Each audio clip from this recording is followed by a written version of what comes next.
Before we start, I want to say that only 1% of you are subscribed. Please subscribe because when we reach 1,000 subscribers, I will post a special video for you. The twin suns of Zalera 5 dipped below the horizon, casting a lingering glow over the lush alien landscape.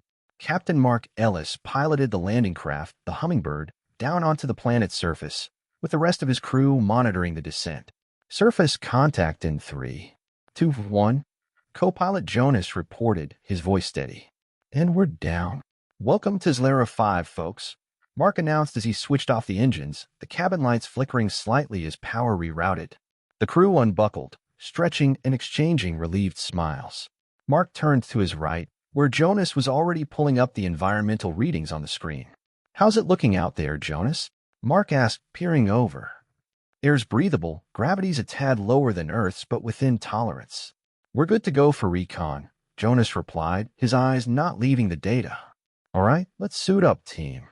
Remember, we're not just tourists here. Eyes sharp, mind sharper, Mark said, clapping his hands together as he stood up. The team geared up quickly, familiar with the routine but always cautious. Dr. Liam Russo, the mission's biologist, approached Mark, a scanner in hand. Mark, I want to take a sample of that flora just outside the East Ridge. Readings from orbit showed some unusual biosignatures, Liam said, his enthusiasm barely contained. Make it quick, Liam.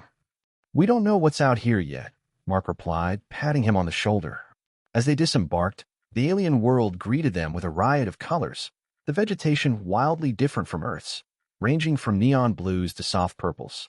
The air was thick with the scent of something sweet and yet unknown. Liam headed east with his gear, while Mark and Jonas walked the perimeter of the landing site. Their security officer, Sergeant Dale Harper, trailed, his eyes scanning for movement. Suddenly, Dale held up his hand, signaling them to stop. Ahead, partly hidden by the dense foliage, lay a massive creature. It was dragon-like, with scales that shimmered in the fading light, each breath a labored wheeze. Sweet mother of... What is that thing? Dale whispered, raising his rifle slightly. It's hurt, Jonas noted, taking a step forward before Dale's hand on his chest stopped him. Easy, we don't know if it's friendly, Dale cautioned, his eyes fixed on the beast. Mark crouched down, observing the creature. Its side was heaving, and a deep wound was visible along its flank, the blood a startling shade of cobalt blue. Liam, get over here, but be careful, Mark called, not taking his eyes off the creature. Moments later, Liam approached, his scanner outstretched. It's in bad shape. This wound is infected, but it's not an attack. Looks more like it got caught on something. Could be a natural trap. Some plants here could be carnivorous, Jonas suggested, looking around nervously. Can we help it? Mark asked, turning to Liam. Liam considered, then nodded. I can try. I have medical supplies that might work, but it's not guaranteed. Then let's help. We can't just leave it here to die. Jonas, help Liam with a medkit. Dale, keep watch. I'll stay here, see if I can calm it, Mark decided, his voice firm. Jonas and Liam hurried back to the Hummingbird to fetch the necessary supplies. Meanwhile, Mark slowly approached the alien creature, speaking in low, soothing tones. It's all right, big guy. We're not going to hurt you. We're here to help, Mark murmured, his hand extended. The creature's large, golden eyes fixed on him, filled with a wariness born of pain and fear.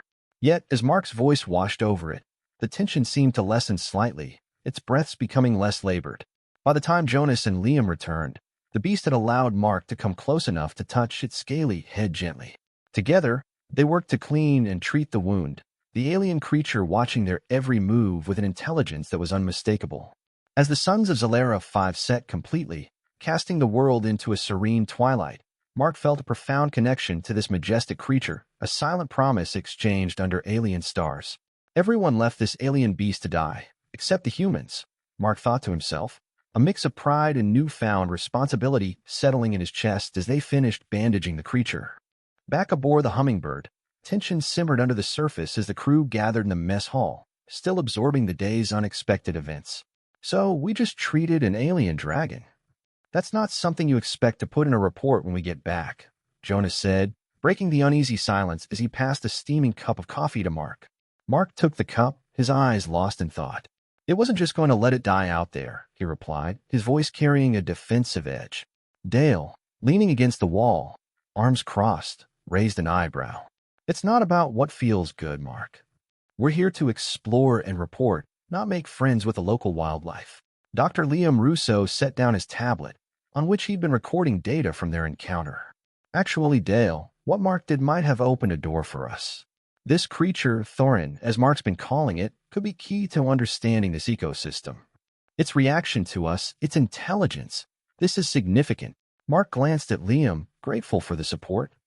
Thanks, Liam. Besides, who's to say making a friend here is a bad strategy? Every creature can teach us something. Sergeant Dale Harper frowned, not entirely convinced. Or it could come back with friends of its own kind, not so friendly. Jonas, always the mediator, chimed in. We took a risk, sure. But it paid off. We learned, we helped, and no one got hurt. We should be considering how to proceed with this advantage, not arguing over what's done. The debate was cut short by the ship's communication officer, Ensign Ricky, who entered the mess hall. Captain, you have a call from command. They've been trying to reach us due to the delayed status report. Mark sighed and stood up. Thanks, Ricky. Let's put this on hold. I need to handle this. Leaving his crew in the mess hall, Mark headed to the communications room. The screen flickered to life, showing the stern face of Admiral Hayes. Captain Ellis, your report was both late and troubling. Care to explain why you decided to engage directly with an unknown alien species? The Admiral asked, her tone icy. Mark straightened, meeting her gaze through the screen. Admiral, we found the creature wounded and suffering. Leaving it to die would have been against our ethical protocols.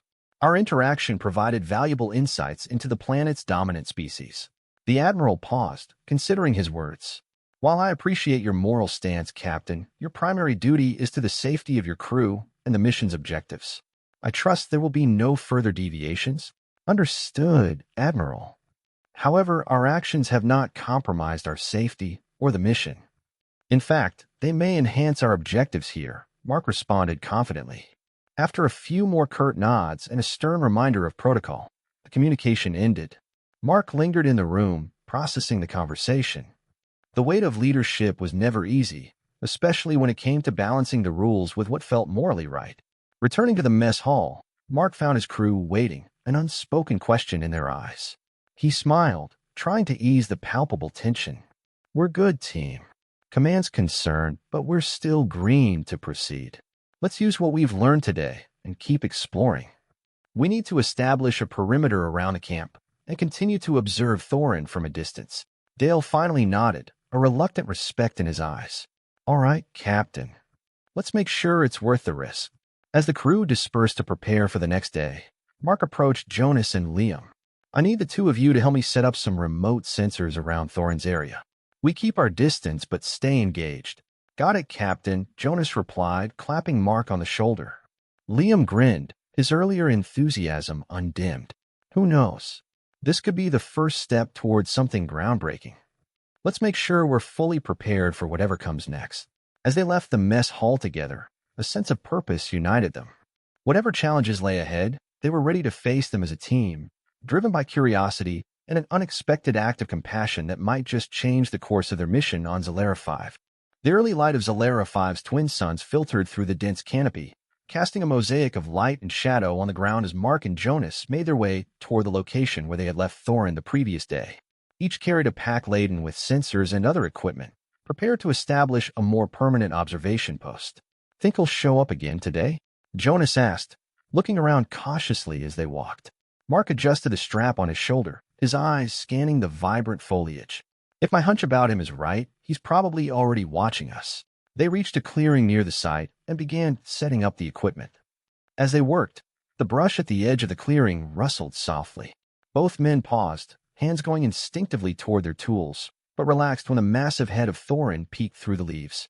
Looks like you were right, Jonas whispered, a grin spreading across his face. Mark nodded, then slowly approached Thorin, speaking in a calm, even tone. Hey there, big guy. We're just setting up some gear. We're not going to hurt you. Thorin watched quietly, his intelligent eyes flickering between the equipment and Mark. After a moment, he stepped fully into the clearing, a gentle grunt escaping him as if in acknowledgement. Jonas watched in awe. I'll never get used to that. He's like something out of a fantasy book. Let's keep setting up. He seems okay with it, Mark said, returning to his task. Thorin moved closer, his massive form casting a large shadow over the area, sniffing curiously at the sensors. Hey, careful there. These things aren't exactly rated for dragon breath, Jonas joked, gently pushing Thorin's snout away from the gear. Thorin snorted, a sound that vibrated through the air, and then surprisingly, he backed away, giving them space to work. As they installed the last of the sensors, Liam radioed in from the camp. How's it going out there? Any sign of our large friend? Mark picked up the radio, glancing at Thorin, who was now lounging in the sun nearby. He's here, and he's being surprisingly cooperative. We're about done with the setup. Good to hear.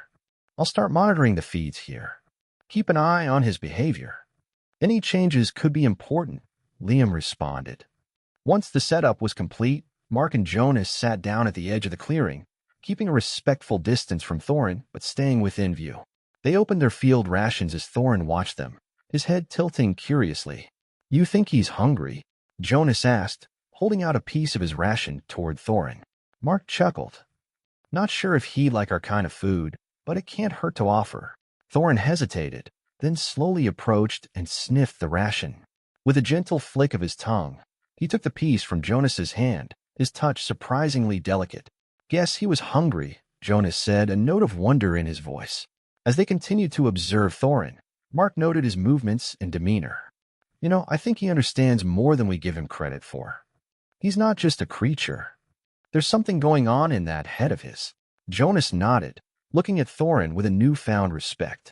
Makes you think about what else is out here, doesn't it? What other secrets this planet holds? Yeah, it does.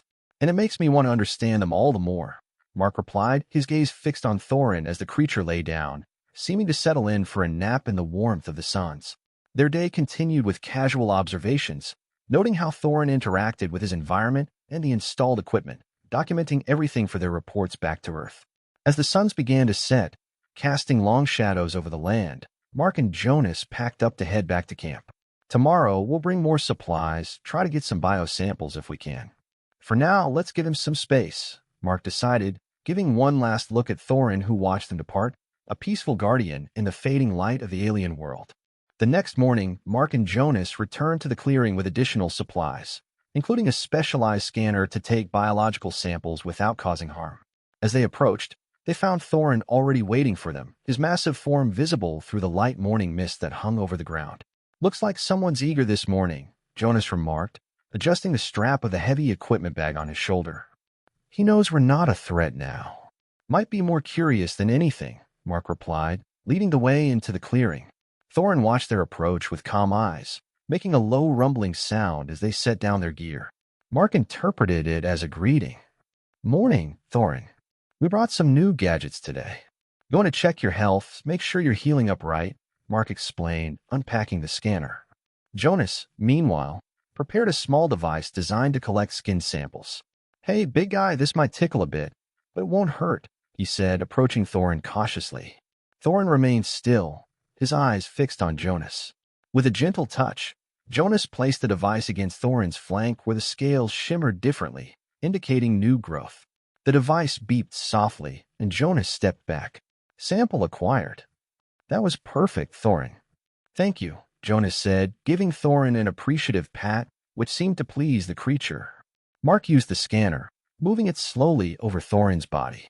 The device provided real-time data, displaying vital signs and tissue regeneration rates. Everything's looking good. Your body's responding well to our treatment. Thorin shifted, bringing his head closer to the equipment, his nostrils flaring as he sniffed the scanner curiously. He's like a big, scaly dog with all this curiosity, Jonas laughed, watching Thorin. More like a guardian dragon, based on those tales from Earth, Mark added, smiling at the thought. The morning progressed with further testing and observations. Between tasks, Mark and Jonas shared stories of their previous expeditions, both on Earth and other planets. Thorin listened, his head tilting occasionally, as if trying to understand. Think he gets what we're saying? Jonas asked, handing Mark a nutrient bar from their pack. Not the specifics, but maybe the tone. Communication isn't always about words, Mark replied, taking a bite of the bar. Curious, Thorin edged closer, sniffing the air as Mark held out a piece of the bar. Hesitantly, Thorin licked it, then gently took it from Mark's hand. Seems he's got a taste for our food now. That's a good sign of trust, Jonas noted, watching the interaction with a grin. As the suns climbed higher, the heat of the day began to settle in. Thorin retreated to a shady spot under a large tree, and the men decided it was a good time for a break. Sitting down a few meters away from Thorin, Mark reflected on their interactions. Coming here, I never expected to make a connection like this. It's going to be hard to write this up in the official report. Yeah, how do you explain that we've made friends with an alien dragon? Jonas chuckled, wiping his brow. It's more than that, though, Mark said thoughtfully. It's about how we connect with life, not just human, not just earthly. There's a universal language of kindness. Jonas nodded, looking over at Thorin, who seemed almost content in their presence. This could change how we approach new planets. We're learning, adapting, and maybe teaching a bit too, for sure. Every day we learn something new about Thorin, about this planet, changes how we see the universe, Mark concluded, his gaze lingering on the peaceful creature before them. The afternoon was spent in quiet companionship as they continued to monitor Thorin's health and document their findings. The data they collected would provide valuable insights into the ecosystem of HFY and perhaps into interspecies relationships across the galaxy. As they packed up to leave, Thorin stood and followed them to the edge of the clearing, a silent farewell as they headed back to camp. See you tomorrow, Thorin, Mark called back, feeling a pang of affection for the mighty creature that had, against all odds, become their friend. Under the dual moons of HFY, the campsite was bathed in a soft, ethereal light. Mark and Jonas sat outside their temporary shelter, reviewing the data collected from their interactions with Thorin. The atmosphere was quiet, save for the distant calls of unseen alien fauna. Look at this, Jonas said, pointing at the tablet screen. Thorin's physiology is adapting faster than anything I've seen. Whatever his species is, they're incredibly resilient. Makes you wonder what else is out there, adapting just like him but out of our sight, Mark mused, his eyes fixed on the dark tree line. As they spoke, a gentle rustling from the bushes caught their attention. It was Thorin, his large form emerging into the moonlight, looking almost otherworldly. He really doesn't want to leave us alone, does he? Jonas remarked with a chuckle, standing up to greet their unexpected visitor. Or maybe he's just curious about what we do at night, Mark suggested as he too stood and approached Thorin, who paused and tilted his head, observing them with what seemed like a playful glint in his eyes. Mark reached out his hand, a gesture of friendship that Thorin had come to understand. The creature nuzzled his hand gently, then made a soft cooing sound that vibrated through the cool night air. This is remarkable, Jonas. When we first found him, I never thought we'd reach this point of mutual trust and curiosity, Mark said, his voice filled with wonder. Yeah, makes you feel less like an invader and more like a guest, doesn't it? Jonas responded, patting Thorin's side affectionately. The moment was interrupted by a sudden sharp alert from the camp's perimeter sensors. Mark turned towards the source of the alert, his expression turning serious. Something's out there. Let's check it out. Jonas nodded, and they both grabbed their lights, casting wide beams into the darkness as they headed towards the perimeter. Thorin followed closely, his presence reassuring. As they neared the sensor, they saw that it had been triggered by a smaller creature, caught in a mesh fence they had erected. It was thrashing wildly, clearly frightened and in pain. Hold up, let's not scare it even more, Mark cautioned, signaling Jonas to lower his light. Gently, Mark approached the creature, which resembled a small, scaly mammal with luminous spots along its body. Using his gloves, Mark carefully untangled the creature from the fence. It whimpered but did not resist, seemingly understanding that he was trying to help. Once free, the creature paused, then surprisingly, it moved towards Thorin, rubbing against his leg. Thorin looked down at it, his rumble softer now, almost protective. Looks like Thorin's not just connected with us, Jonas observed, watching the interaction. He's a bit of a guardian out here. Seems like it. This little one might be a local species that recognizes Thorin as a protector, Mark speculated, his eyes softening as he watched the smaller creature. After ensuring that the small creature was uninjured, they watched as it scampered off into the night, Thorin's gaze following it until it disappeared. This planet, it's full of surprises. Every day brings something new, Jonas said as they walked back to camp, Thorin in tow. Yeah, and every night too, apparently, Mark added with a smile. Let's keep our sensors a bit lower to the ground from now on. We don't want to harm the very creatures we're here to learn about. Back at camp, as they settled down once more, Mark looked over at Thorin, who seemed to be settling in for the night near their shelter. He's like one of those mythical beasts, isn't he? A bridge between the wild and the known. Makes you think about how many myths are just misunderstood truths, Jonas replied thoughtfully. As the night deepened, Mark and Jonas continued to discuss their findings, the data from the day adding layers to their understanding of Zalera 5's complex ecosystem. With Thorin nearby, a profound sense of connection filled the air, blending the lines between human and alien, between observer and inhabitant. The early morning at the camp was buzzing with activity as Mark, Jonas, and the rest of the crew prepared for another day of exploration and data collection on Zalera 5. The suns rose, casting a warm glow over the landscape, and the team was optimistic about the day ahead. "Mark, we've got an incoming message from Command," Jonas called out, his voice cutting through the morning's chatter as he approached with his communicator in hand. Mark wiped his hands on a cloth and took the communicator. "Let's see what they have for us today," he muttered, bracing for the usual stream of directives and requests for updates. The message was a video from Admiral Hayes, her expression more serious than usual. "Captain Ellis, your recent reports have raised some concerns here at Command. The interaction with the alien creature, while initially seen as beneficial, is now viewed as a potential risk. We need you to cease all contact with the creature immediately and focus on your primary mission objectives." Mark frowned, handing back the communicator to Jonas. "Well, that's not good. They're cutting our interaction with Thorin, just when we were starting to make real progress." Jonas shook his head, frustration evident on his face. "They're scared of what they don't understand. Thorin isn't a threat to us. If anything, he's been helping us understand his ecosystem." "Exactly," Mark agreed. "But orders are orders. We need to figure out a way to comply without losing all the ground we've gained." The two walked over to where Dr. Liam Russo was examining some plant samples. "Liam, we've got a situation," Mark began, explaining the new directives from Command. Liam looked up, concern creasing his brow. "That's a drastic shift. Thorin has been central to our studies. Cutting off contact could set us back weeks, if not months. We need to find a middle ground. Perhaps we can still observe him from a distance. Use the sensors we installed," Jonas suggested, trying to find a loophole that would satisfy Command's orders without derailing their work. "That might work," Liam said thoughtfully. "We can monitor his movements and interactions without direct contact. It's not ideal, but it's something." Mark nodded, his mind racing with possibilities. "Okay, let's set that up. Jonas, work with Liam to adjust the sensor grid. Make sure we're getting as much data as possible. I'll draft a response to Command, try to buy us some more time." As Jonas and Liam set off to adjust the equipment, Mark sat down to compose his message to Admiral Hayes. He argued for the scientific value of their ongoing observations, emphasizing the safety measures they would enforce to minimize risk. With a message sent, Mark joined Jonas and Liam at the sensor station. The data streams were already coming in, showing Thorin's movements around the area they had first found him. "It's going to be tough, watching from afar after everything," Jonas commented as they watched the screens. "Yeah, but it's necessary. For Thorin, for us, for the mission," Mark replied, his voice firm. "We're here to learn, to explore. Sometimes that means adapting to new challenges." The day passed with the team adjusting to their new method of observation.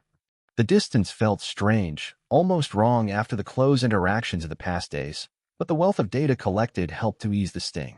As the sun set, Mark stood watching the horizon where Thorin was last seen on the monitors.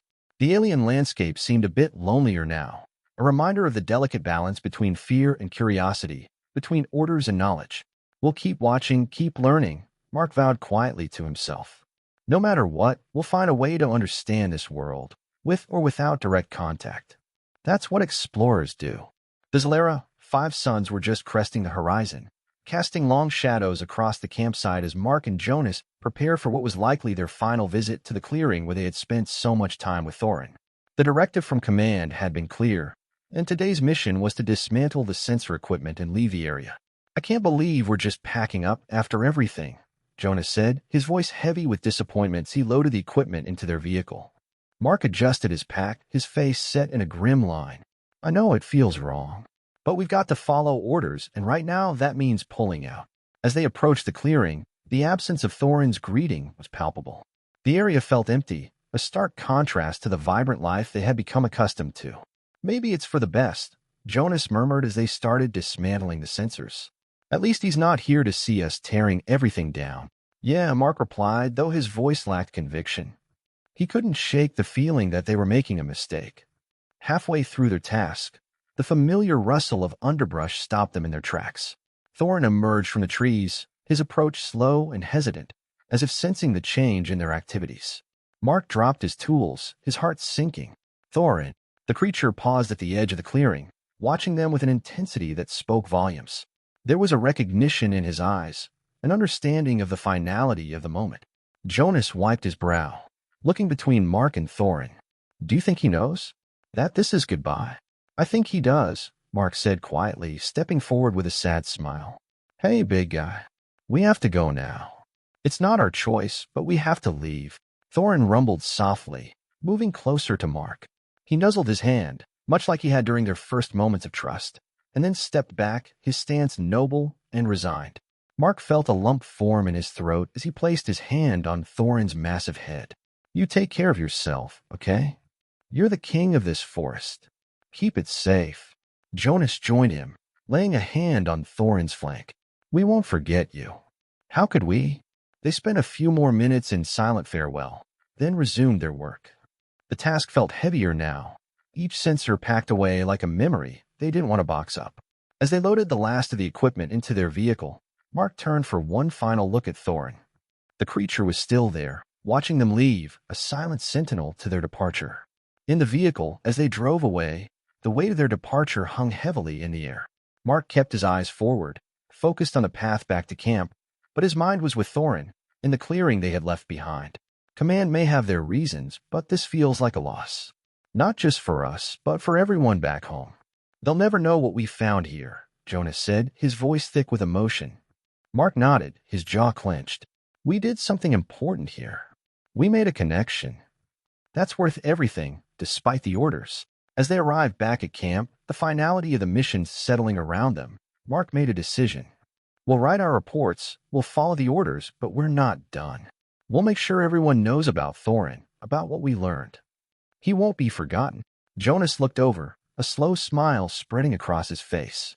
No, he won't. We'll make sure of it. Their conversation turned to plans and possibilities, the drive back filled with a determined energy. They might be leaving Zalera 5, but their adventure with Thorin was far from over. It was a chapter closed, but not the end of the story. The last day on Zalera 5 dawned clear and bright, the twin suns casting a golden light over the camp as the crew packed up their remaining gear. The air was filled with the mixed emotions of a mission concluding. The anticipation of returning home mingled with the sadness of leaving the lush alien world behind. Mark stood beside the landing craft, overseeing the loading process, his mind still on Thorin and the clearing they had left behind. Jonas approached, slapping a sealed crate into the cargo bay with a final thud. That's the last of it, Jonas said, wiping the sweat from his brow. Feels strange, doesn't it? Leaving like this. It does, Mark agreed, giving the horizon one last searching glance. I keep thinking about Thorin. About whether we did right by him. We did the best we could, given the circumstances, Jonas reassured him, clapping him on the shoulder. And who knows? Maybe we'll be back. Command has all our data. They can't ignore what we've started here. Mark nodded, though his gaze remained distant. Let's hope they see the value in our work. Not just for us, but for the future of human-alien relations. As they climbed aboard the craft, the communications officer, Ricky, approached them with a message tablet in hand. Captain, you have a transmission from Admiral Hayes. She wants a final debrief before we lift off. Thank you, Ricky. Set it up in the comm room. I'll take it there, Mark said, his steps purposeful as he headed inside. In the comm room, the screen flickered to life, showing Admiral Hayes' stern face. Captain Ellis, I've reviewed your final reports. While I understand your reservations, the decision to withdraw was for the best. However, your findings have sparked considerable interest. We are considering a specialized team to return for further study. Mark's brow furrowed. That's good to hear, Admiral. Thorin and his species could represent a major breakthrough in our understanding of alien life. It's crucial we continue what we've started. I agree, Captain. Your work has laid the groundwork. It's up to us to build on it now, the Admiral replied, her tone softening. Prepare for departure and safe travels home. After the call, Mark returned to the main cabin where Jonas and the rest of the crew were strapped in and ready for departure. Admiral Hayes confirmed they're sending another team, he announced, his voice carrying a hint of relief. That's great news, Jonas exclaimed, his face lighting up. Thorin's story isn't over yet. No, it isn't, Mark confirmed, settling into his seat as the engines began to hum with life. As the craft lifted off, the crew watched through the windows as Lara 5 shrank away beneath them, its lush forests and mysterious landscapes receding into the patchwork of colors that made up the alien world. The journey back to Earth was quiet, reflective, as each crew member processed the end of their mission. Mark spent the time compiling additional notes and observations, determined to ensure everything they had learned about Thorin was recorded and passed on. Months later, back on Earth, Mark was invited to speak at a conference about their mission. As he stood on the stage, presenting their findings and the story of their interactions with Thorin, the audience was captivated. The story of the alien beast left to die, except by the humans, resonated deeply. Mark concluded his presentation with a call to action. Our mission on Zalera 5 was just the beginning. We must continue to approach the unknown with both caution and compassion, striving not only to understand but also to respect the life we encounter. Thorin taught us that every creature has a story, and now it's our responsibility to share that story and the lessons we've learned. The conference ended with a standing ovation, the crowd moved by the tale of human-alien interaction defined by empathy and respect. Mark's eyes shone with determination, knowing that the legacy of their time on Zalera 5 was only just beginning to unfold. Backstage, as he stepped down, Jonas met him with a wide grin. You nailed it, Mark. I think we just set the course for the next generation of explorers. Mark smiled back, his heart full. Together, Jonas. We did it together. And this is just the start.